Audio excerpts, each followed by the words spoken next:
मुख्यमंत्री योगी आदित्यनाथ कोरोना से संक्रमण की जंग में खुद ही फील्ड पर उतर गए हैं। आज वाराणसी पहुंचकर बढ़ते संक्रमण का जायजा लेंगे। वाराणसी में 16 अप्रैल तक नाइट कर्फ्यू लगाया गया।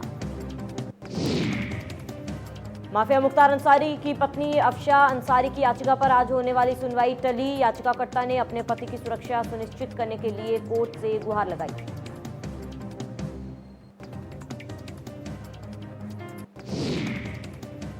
मुख्यमंत्री योगी आदित्यनाथ ने पानी की समस्या दूर करने के लिए अफसरों को निर्देश जारी किए। सीएम ने कहा है कि ग्रामीण इलाकों में पेयजल की 100% आपूर्ति नहीं होने पर अफसरों को सजा भुगतनी पड़ेगी। पानी की समस्या से जूझ रहे सोनभद्र के नक्सल प्रभावित इलाकों में सीएम योगी के निर्देशों का असर देखने को मिल रहा है। यहां अफसर से लेकर कर्मचारी तक गांव-गांव पानी की उपलब्धता सुनिश्चित करने में जुटे हुए हैं।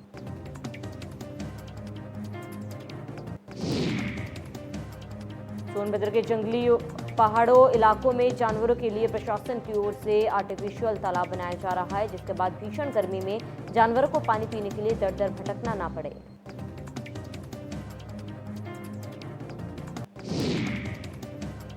काले हिरण को बचाने के लिए सोनभद्र के मुख्य विकास अधिकारी आईएएस अमित पाल शर्मा ने मुहिम की शुरुआत की है। मुख्य विकास अधिकारी की पहल पर जंगलों में काले हिरणों को पानी पीने के लिए पहाड़ों में आर्टिफिशियल तालाब बनवाया जा रहा है। बिजनौर में पुलिस ने गैंगस्टर के खिलाफ बड़ी कार्रवाई की है। पुलिस ने गैंगस्टर की 1 करोड़ रुपए से ज्यादा संपत्ति कुर्क कर दी है।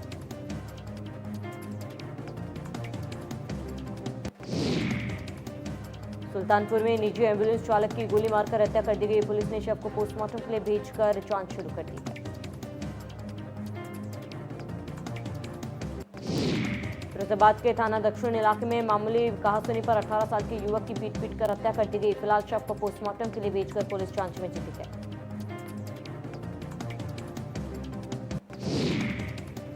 फिरोजाबाद में हुई युवक की हत्या में युवक के सिर और सीने पर दबंगों ने कई बार वार किया, जिसके कारण युवक की मौत हो गई। आरोपियों की तलाश में जुटी police.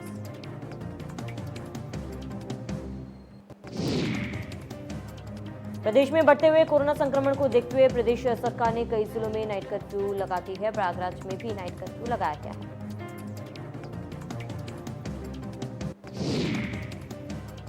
ADG zone Prayagraj Prem Prakash ने बताया कि नाइट कर्फ्यू को सख्ती से पालन हो, इसके लिए पुलिस कड़ा रुख अख्तियार कर रही है। लोगों को 100% मास्क लगाने के लिए भी जागरूक और प्रेरित कर रही है।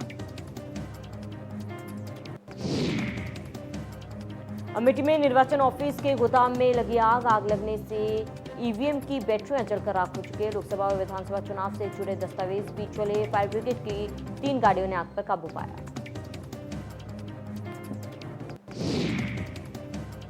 प्रतापगढ़ में मालखाने में हुआ जोरदार धमाका। तेज धमाके से टूटी थाने की दीवार। ड्यूटी पर तैनात 4 पुलिसकर्मी घायल। चारों पुलिसकर्मियों को अस्पताल में कराया गया भर्ती।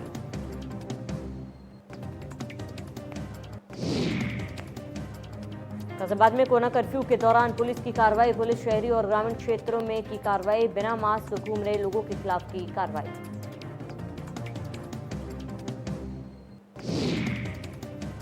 कानपुर में विकास दुबे के गांव बिकरू में हंगामा। चुनाव प्रचार के दौरान हुआ बवाल। ग्रामीणों और पुलिस में हुई हाथापाई। ग्रामीणों से दारोगा सौरभ कुमार से की मारपीट।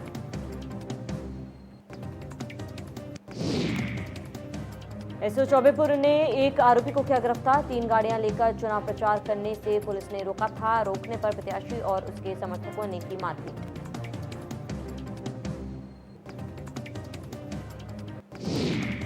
कानपुर में बेकरी में लगी भीषण आग। आग लगने से लाखों का सामान जलकर राख। फायर ब्रिगेड ने आग पर पाया काबू। शॉर्ट सर्किट की वजह से लगी थी आग।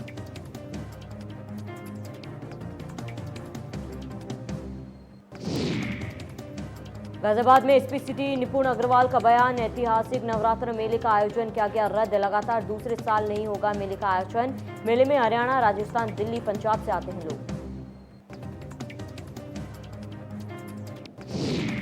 नोएडा में लगातार बढ़ रहे कोरोना के केस। दिल्ली यूपी बॉर्डर पर सघन चेकिंग। पुलिस ने कई लोगों को दी चेतावनी। दिल्ली और नोएडा में लगा कोरोना कर्फ्यू।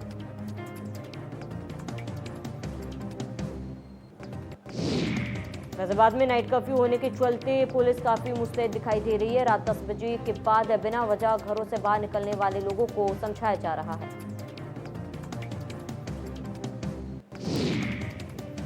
पुलिस को कुछ गैर जिम्मेदार लोग भी मिल रहे हैं। गाड़ी के अंदर बैठे लोग बिना मास्क लगाए दिखे। पुलिस बिना मास्क वाले लोगों को चालान कर रही है। सभी चौक और सार्वजनिक जगहों पर पुलिस ने नाइट कर्फ्यू के पहले दिन लोगों को जागरूक किया। कानपुर में लगातार बढ़ रहे कोरोना के केस। कानपुर में लगाया कोरोना कर्फ्यू। रात में 10 बजे से सुबह 6 बजे तक कोरोना कर्फ्यू। लोग कोरोना कर्फ्यू का नहीं कर रहे पालन। रात 10:30 बजे सड़कों पर घूमते नजर आए लोग।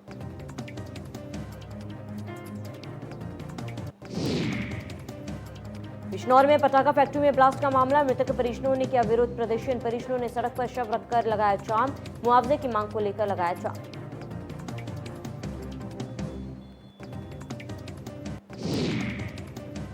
कानपुर में पनकी नहर के पास हुआ हादसा। ट्रक ने ई रिक्शा को मारी टक्कर। हादसे में 2 लोगों की मौत। हादसे में 2 लोग गंभीर रूप से घायल लोगों को अस्पताल में कराया गया भर्ती।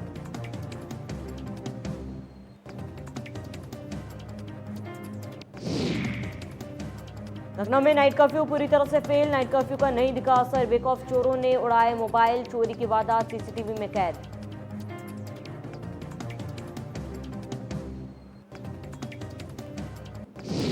लखनऊ में कोरोना का कहर जारी। आज रिकॉर्ड 3000 नए संक्रमित मरीज मिले। नए मरीजों की संख्या बढ़ने में जिला प्रशासन की चिंता बढ़ी। जल्द हो सकती है लॉकडाउन की नई गाइडलाइंस जारी।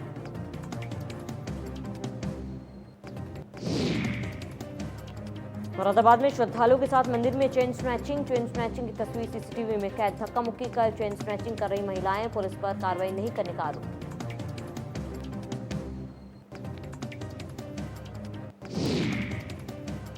बिजनौर में एक खेत में मिला बुजुर्ग का शव। पुलिस ने शव को पोस्टमार्टम के लिए भेजा। परिजनों ने चुनावी रंजिश में मर्डर का लगाया आरोप। मामले की जांच में जुटी पुलिस।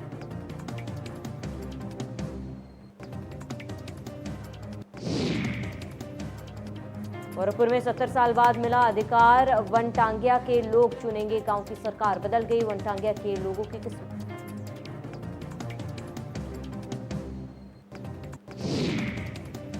वनटांगिया चुनेंगे पहली बार गांव के प्रधान। 70 सालों बाद मुख्यमंत्री ने दिलाया अधिकार। वनटांगिया गांव को राजस्व ग्राम का दर्जा।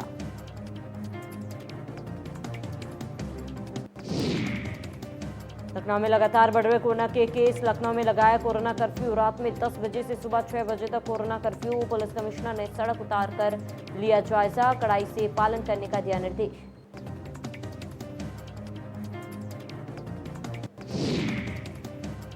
देहरादून में तीर्थ कैबिनेट की अहम बैठक। आज शाम 5 बजे सचिवालय में होगी कैबिनेट बैठक। बैठक में लिए जा सकते हैं कई अहम फैसले।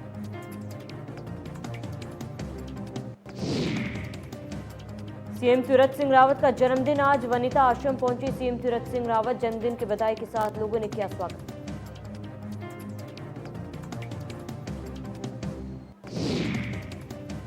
शहरी विकास मंत्री बंशीधर भगत ने देहरादून में राज्य के शहरी निकायों की बैठक ली। बैठक में राज्य के सभी मेयर और नगर पालिका अध्यक्ष मौजूद रहे। बैठक में निकायों की ओर से महिला स्वच्छता समिति का मानदेय सरकार की ओर से देने की मांग की गई।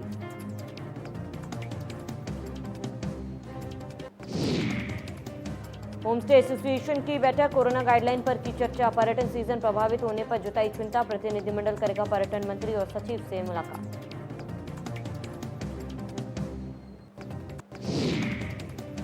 देश में कोरोना संक्रमण की दूसरी लहर के बाद उत्तराखंड में पर्यटन कारोबार बुरी तरीके से प्रभावित हो रहा है। सरकार द्वारा कोरोना को लेकर जारी नई गाइडलाइंस के बाद मसूरी और आसपास के पर्यटक स्थलों में पुरानी बुकिंग लगातार कैंसिल हो रही है।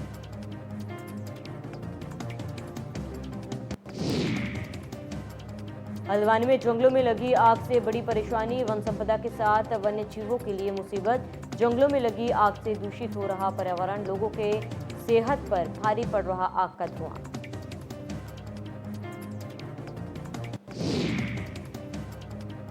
अमेरिकी अर्थव्यवस्था में मजबूती की वजह से वर्ल्ड मार्केट में गोल्ड के दाम में गिरावट देखने को मिल रही है। भारतीय बाजार में भी इसका असर दिख रहा है।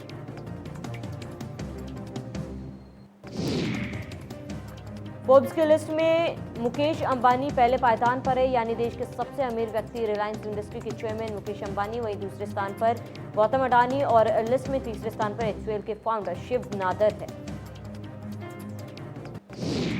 महंगाई बढ़ने, कोविड प्रतिबंधों और विदेशी मांग में कमी की वजह से सर्विस सेक्टर की रफ्तार में गिरावट आई है। क्योंकि यह सेक्टर बड़ी तादाद में रोजगार देता है, इसीलिए PMI में गिरावट काफी चिंता की बात है। अभी तक आरटीजीएस और एनईएफटी पेमेंट्स बैंकों की ओर से ही प्रोसेस की जाती है। अब फिनटेक कंपनियां भी ऐसा कर सकेंगी। यह एक बहुत बड़ा बदलाव होगा।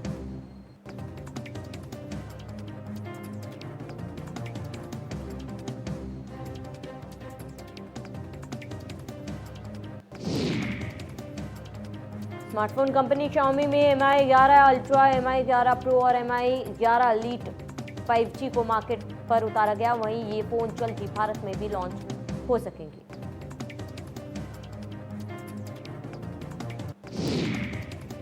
सोशल मीडिया पर सबसे ज्यादा यूज किए जाने वाले प्लेटफॉर्म फेसबुक, व्हाट्सएप और इंस्टाग्राम बीते दिन एक बार फिर बंद हो गया था। मार्च में भी इन तीनों ऐप्स में कुछ वक्त के लिए डाउन कर दिया गया था। इंडियन प्रीमियर लीग के 14वें सीजन का आगाज आज से शुरू हो रहा है। आईपीएल के नए सीजन का पहला मुकाबला रॉयल चैलेंजर्स बेंगलुरु और मुंबई इंडियंस के बीच होगा।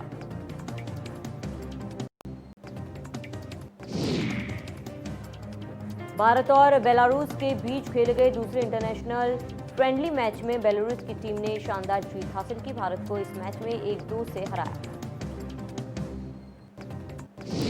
पूर्व भारतीय दिग्गज बल्लेबाज सचिन तेंदुलकर को अस्पताल से छुट्टी मिल गई है। हालांकि अभी सचिन घर पर ही होम क्वारंटाइन है। उन्होंने खुद सोशल मीडिया पर इसकी जानकारी दी।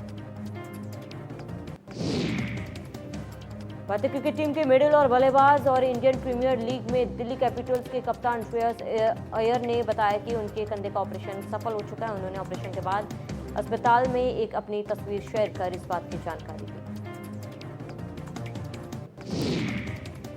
पिछले साल मैक्सवेल को आईपीएल में खराब प्रदर्शन का खामियाजा भुगतना पड़ा, लेकिन विराट कोहली ने बड़ी उम्मीदों के साथ मैक्सवेल पर दांव लगाया है। मैक्सवेल प्रैक्टिस सेशन के दौरान काफी अच्छे फॉर्म में नजर आ रहे हैं। फेमस बॉलीवुड एक्टर मिलिंद सोमन की कोरोना टेस्ट रिपोर्ट नेगेटिव आई है। उन्होंने इंस्टाग्राम पर एक वीडियो शेयर कर इस बात की जानकारी दी। उन्होंने कहा कि वे कोरोना संक्रमण से मुक्त हो चुके हैं। बॉलीवुड एक्ट्रेस उर्मिला मातोंडकर ने एक ट्वीट के जरिए केंद्र सरकार पर जमकर निशाना साधा है। उन्होंने कहा है कि यह समय राजनीति करने का नहीं है। केंद्र सरकार से राज्यों को जल्द से जल्द पर्याप्त मात्रा में कोरोना वैक्सीन उपलब्ध कराने की मांग की। बॉलीवुड एक्ट्रेस सोनम कपूर का एक डांस वीडियो सोशल मीडिया पर जमकर वायरल हो रहा है, जिनमें से वे मिथुन चक्रवर्ती के गाने जिमी जिमी पर डांस करते हुए दिखाई दे रही हैं।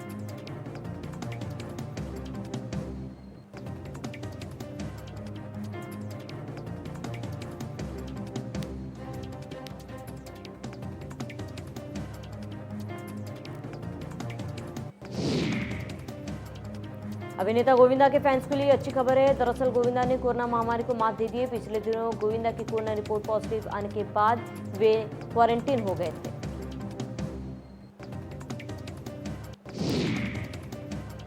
कुछ दिनों से मलाइका लगातार अलग अलग योगा करके फोटो शेयर करती दिख रही हैं। कभी वो अपने घर की छत पर तो कभी वो अपने योगा सेंटर में योग करती हुई दिखाई दे रही हैं।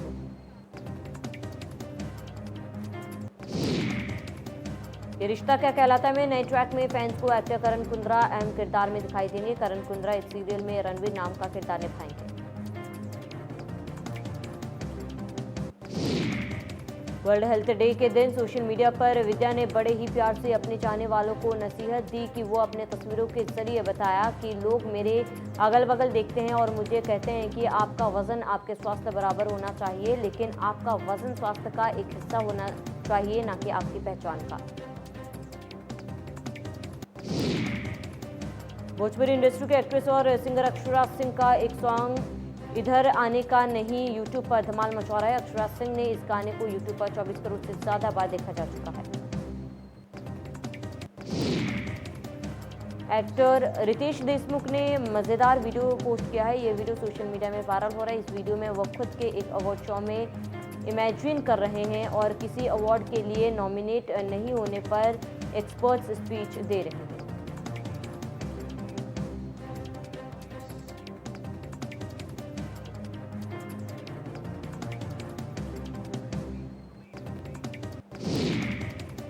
टीवी एक्ट्रेस एंथनी घोष ने बॉडी शेमिंग के सवाल पर एक शख्स को करारा जवाब दिया। उन्होंने अन्य महिलाओं से भी अपील की कि वह अपने लिए खड़ी हो और ऐसे लोगों को जवाब दें।